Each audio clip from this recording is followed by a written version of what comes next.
2014, Nazareth Park, a Brooklyn, per i veterani NAS. La camera si accende e si sente Zeph dire: Shoot the 100. Lo Shoot D è un formato classico di allenamento botta e risposta. Di solito è Shoot di 20. Uno fa un set da 20 push-ups, l'altro risponde. Si va avanti finché uno cede. È semplice, ma estremamente efficace. Ma uno Shoot di 100 è un'altra cosa. In quel video, Zeph e Kino, rispettivamente maestro e allievo, si alternano in multipli set da 100 push-ups, tutti alla sbarra alta. Il tempo di recupero è quello impiegato dall'altro per chiudere. Nessun cronometro, nessuna pausa mentale, nessuna esitazione, solo presa, posizione e via. E quello che mi colpì al tempo non furono solo i numeri, ma la normalità con cui li trattavano. Vedere due atleti d'elite rispondersi a colpi da 100 come fosse routine mi ha spalancato una porta. Mi ha mostrato che l'impossibile non era da temere, ma da allenare, che poteva diventare un'abitudine. Guardare quel video mi ha ipnotizzato e ancora oggi certe routine le guarderei per ore, perché parlano al corpo ma anche all'immaginazione. E non era un caso isolato. Lo stesso anno, sempre al NAS, Zeph completa 300 push-ups in meno di 10 minuti. La routine è un ladder discendente in coppia, 100, 80, 60, 40, 20. I push-ups vengono alternati tra due sbarre, una bassa, a circa 30 cm da terra, e una più alta, sui 50. Apparentemente semplice, ma densa di implicazioni. Si parte con 100 push-ups sulla sbarra bassa. Zeph li esegue tutti senza interruzioni. Nel 2014 era già oltre l'elite per capacità, ma usare un set da 100 come primo gradino di una routine e non come test isolato era fuori da qualsiasi schema. Kino parte subito dopo e Zeph riprende appena lui ha finito. Il ritmo è continuo, in botta e risposta, senza recuperi lunghi. Il secondo set di Zeph, 80 push-ups sulla sbarra alta, arriva meno di 2 minuti dopo la chiusura del suo primo blocco.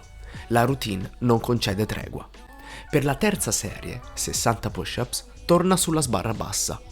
È il momento più duro, il ritmo si spezza, l'affaticamento si accumula.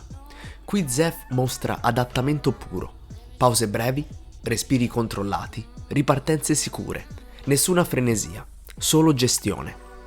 Segue il set da 40, di nuovo sulla sbarra alta. Stavolta lo esegue interamente straight. Il controllo è chirurgico.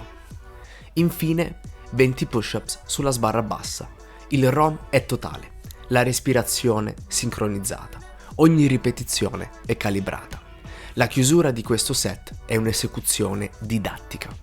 Un esempio perfetto del principio Barbarian: make your last better than your first. Oltre ai numeri, questo video cattura la struttura invisibile del calisthenics di quel tempo.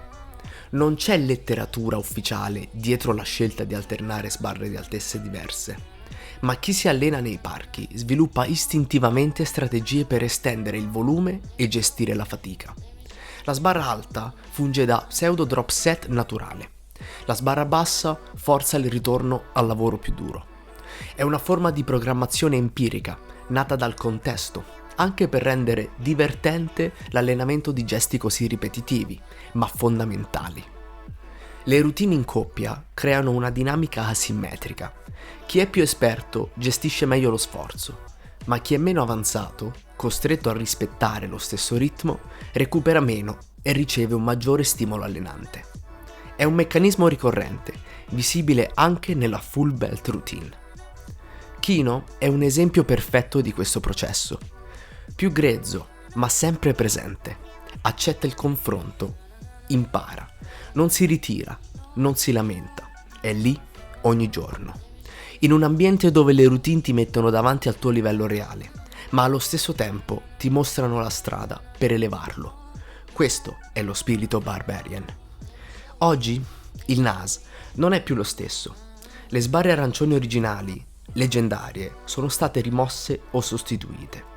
Gli stessi OG che lo hanno reso celebre, Zeph incluso, parlano di un parco rovinato. Questo rende i video girati in quegli anni ancora più preziosi. Sono l'unico modo per rivivere quell'ambiente, quelle sbarre e quella forma di allenamento. Preservare questa documentazione non è solo nostalgia, è storia. Questo è il lascito, il volume, i record, la capacità di costruire allenamenti su prestazioni che sembravano impossibili, ma anche il modo, la forma. Chiudere una routine nel modo giusto è una scelta etica. Significa rendere memorabile ogni gesto, anche sotto sforzo. È qui che si riconosce Zeph. Ed è qui che si riconosce un Barbarian, non solo nel numero, ma nell'intenzione con cui arriva all'ultima ripetizione.